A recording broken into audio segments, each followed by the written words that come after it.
नमस्कार दोस्तों, मैं राखी आज फिर आप सबके सामने अपनी एक नई कविता लेकर उपस्थित हुई हूँ। इस कविता का शीर्षक है अनुत्तरित।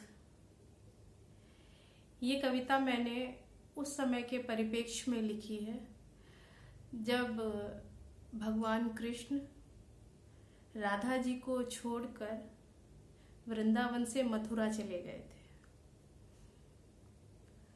तो जब राधा जी को ये बात पता चलती है तो वो बहुत ही ज़्यादा दुखी हो जाती हैं और बहुत ही पीड़ित होकर,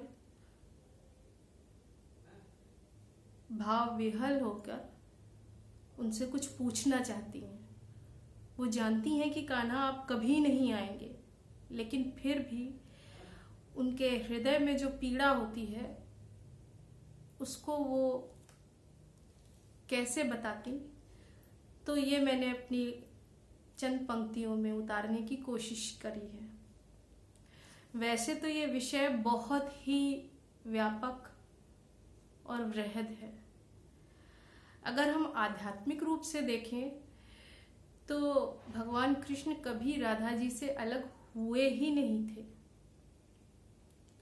पर अगर हम इस परिप्रेक्ष्य में देखते हैं कि उन्होंने धरती पर जन्म लिया था मानव के रूप में, मानव लीला करने के लिए, तो यही उसी परिप्रेक्ष्य को मैंने सोचकर इस कविता को रचा है। तो मैं अब अपनी उस कविता की ओर चलती हूँ। नीर छीर अब विकल हुआ है, नीर आंसू छीर समुद्र, नीर छीर अब विकल हुआ है, हृदय गागर छलक पड़ा है, दर्शन को अब आओ, कुछ तो मुझे बताओ। राधा जी कहती हैं, नीर छीर अब विकल हुआ है, हृदय गागर छलक पड़ा है, दर्शन को अब आओ, कुछ तो मुझे बताओ। अब ऐसे चुप न लगाओ, अब ऐसे चुप न लगाओ। पीर बड़ी है, कठिन घड़ी है, पीर बड़ी है, कठिन घड़ी है, घाव हरा है, ताप पड़ा है। ताप मतलब दुख, अभी अभी छोड़ के गए हैं। तो घाव हरा है, ताप बड़ा है, भक्ति कहाँ कम पाई, ये किससे पूछूं कन्हाई। राधा जी उनसे सिर्फ प्रेम नहीं करती थी, वो उनकी पूजा करती थी, उनकी भक्ति करती थी। तो वो बहुत ही दुख में पूछती हैं कि उनकी भक्ति में क्या कमी रह गई थी। भक्ति कहाँ कम पाई, ये किससे पूछूं कन्हाई। तनिक देर में छोड़ दिए क्यों, तनिक देर में छोड़ दिए क्यों, एक बार नहीं मोह किए क्यों, एक बार भी तुम्हें मेरे ऊपर ममता नहीं आई, तुरंत तुमने छोड़ दिया। क्यों पाषाण भये कन्हाई, क्यों कुछ पूछ न पाई। पाषाण पत्थर, क्यों पाषाण भये कन्हाई, क्यों कुछ पूछ न पाई, क्यों कुछ पूछ न पाई। कान्हा तुम क्यों रूठे मुझसे, कान्हा तुम क्यों रूठे मुझसे, क्यों मैं रूठ न पाई। क्या तुम थे यही कन्हाई, क्या तुम थे यही कन्हाई। तुम ही क्यों रूठे मुझसे, तुम ही क्यों रूठे मुझसे, और मैं क्यों रूठ ना पाई। मैं कुछ क्यों पूछ ना पाई, मतलब तुम ही रूठ गए, मैं भी तो रूठ सकती थी, मैं क्यों नहीं रूठी।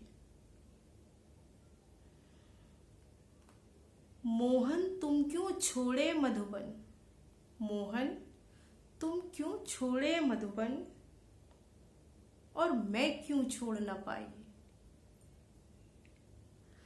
आप ही आप मनन किए क्यों, अपने आप ही सोच लिया तुमने, मुझे एक बार भी नहीं बताया। हमारा प्रेम साझा था, तुम्हें मुझसे पूछना चाहिए था, विचारना चाहिए था। उनकी शिकायत है, आप ही आप मनन किए क्यों, क्यों नहीं सुधि मुरी आई, क्यों नहीं सुधि मुरी आई। ये कैसे किया कन्हई, ये कैसे किया कन्हई। राजभवन प्रेमी बन बैठे, तुम तो राजभवन गए और वहां बस गए, और मैं मधुबन में मुरझाई, और मैं यहाँ मधुबन में जंगलों में घूमती रही तुम्हारी याद में और मुरझा गई। तुम संग ही प्रीत लगाई, क्यों बैरी भये कन्हई, क्यों बैरी भये कन्हई। मोहन तुम क्यों भये मोरे संग, फिर वो पूछती हैं, मोहन तुम क्यों भये मोरे संग, जस दर्पण में परछाई। जब हम शीशा देखते हैं तो अगर अपना हाथ पकड़ना चाहें, छूना चाहें, तो हम उसे पकड़ नहीं सकते, बस अनुभव कर सकते हैं। ऐसे कोई किसी से प्रेम करता है तो अचानक से ही उसे लगता है वो है नहीं उसका प्रेमी वहां, लेकिन अचानक से उसके हाथ उठ जाते हैं कि मैं पकड़ लूं इसका हाथ। तो कहती है, मोहन तुम क्यों भये मोरे संग, जस दर्पण में परछाई। हस्त कमल जब पकड़न चाहे, हस्त कमल जब पकड़न चाहे, अनुभव ही कर पाई तुमरी बस परछाई। अनुभव ही कर पाई तुमरी बस परछाई। ये क्यों किया कन्हई, ये क्यों किया कन्हई। क्यों मोरी चिंता नहीं कीनी, क्यों मोरी चिंता नहीं कीनी। क्या हो गई प्रीत पराई। अब आगे भी शिकायतें, क्यों मोरी चिंता नहीं कीनी, क्या हो गई प्रीत पराई। क्यों बिसराया तनिक बताओ, क्यों बिसराया तनिक बताओ। क्यों नहीं संग कन्हई, तुम मेरे साथ क्यों नहीं हो, तुम मुझे क्यों भूल गए, तुम मुझे कैसे भूल गए।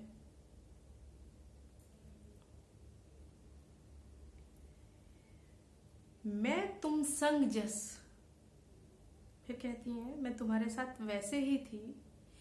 मैं तुम संग जस शिखा दीप संग, शिखा मीन्स बाती जो हम दिए के अंदर लगाते हैं। मैं तुम संग जस शिखा दीप संग, प्रीत मीत संग। मैं तुम संग जस शिखा दीप संग, प्रीत मीत संग। तुम क्यों नहीं कन्हई, तुम क्यों नहीं कन्हई। बेर अबेर में, सांझ सवेर में, कभी देर हो जाती है, सुबह है, शाम है, तो बेर अबेर में, सांझ सवेर में, हम थे संग कन्हई, हम थे एक कन्हई। फिर क्यों मुझे दी विदाई, फिर क्यों दी मुझे विदाई। फिर तुमने मुझे विदा क्यों कर दिया। फिर अंत में उनकी पीड़ा चरम पे है, लेकिन आप साथ में ही देखिएगा उनका भरोसा भी चरम पे है। उनकी शिकायतें भी हैं, उनका प्रेम भी है, उनका समर्पण भी है और उनका भरोसा भी है।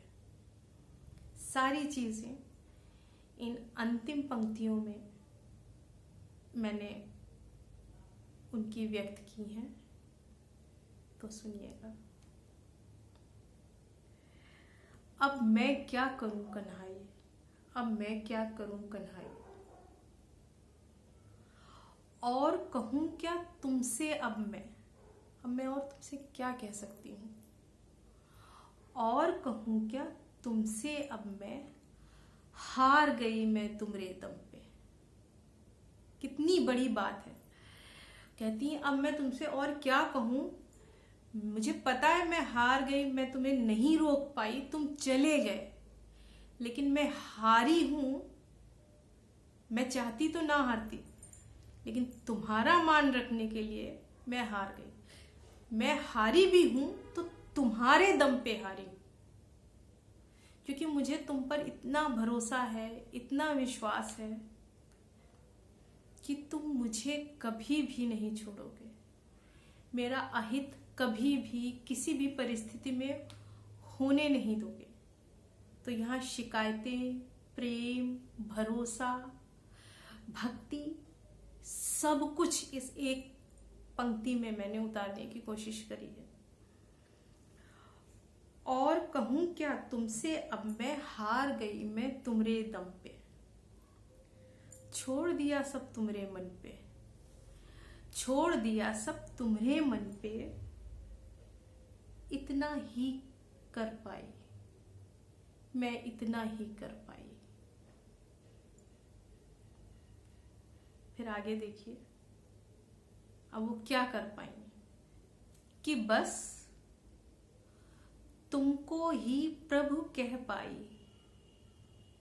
प्रभु से मेरा यहाँ तात्पर्य ईश्वर से नहीं है, किसी व्यक्ति विशेष से नहीं है, प्रेमी से नहीं है, कान्हा से भी नहीं है। यहाँ प्रभु से मेरा तात्पर्य ब्रह्मांड से, जिसका ना कोई आदि है, ना अंत है, अनंत है। ईश्वर उसका एक अंश मात्र है। ब्रह्मांड ईश्वर से कहीं बहुत ऊंचा, बहुत बड़ा है। तो वो इस बात को कहती हैं कि मैं तुम्हें सिर्फ अपना प्रेमी, अपना ईश्वर ही नहीं मानती थी, मैं तुम्हें ब्रह्मांड जैसा मानती थी कि जिसके बिना कहीं कुछ भी नहीं है।